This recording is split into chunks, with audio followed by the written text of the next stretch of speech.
bagaimana membantah bagi mereka yang mengatakan kalau pemerintahnya dolim dan kita hanya disuruh bersabar saja. Mau sampai kapan kita tertindas? Baik, jadi kalau pemerintah zalim, terus kita diperintah bersabar saja, sampai kapan kita bersabar? Ya itulah kesabaran. Memang sabar itu nggak ada batasnya.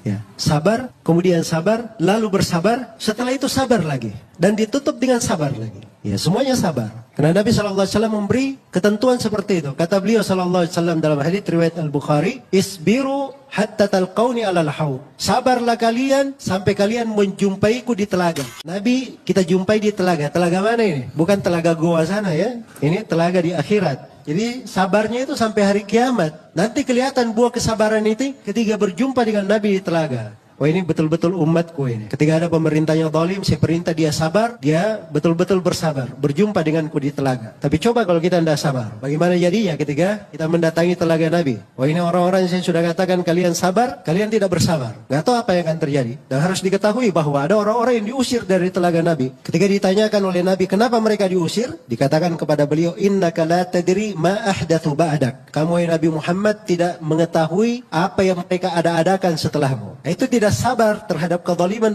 pemerintah, itu masuk di dalam mengada-adakan perkara menyelisih perintah Nabi. Itu bisa aja masuk di dalam golongan orang-orang yang terusir dari telaga Nabi SAW. Kemudian yang kedua, ini orang yang berucap seperti ini. Saya nggak tahu dia dengan pemerintah itu masalah apa? Masalah pribadi kah? Atau masalah terkait dengan kebanyakan orang? Kalau masalah pribadi, begitu cara berpikirnya, menuntut.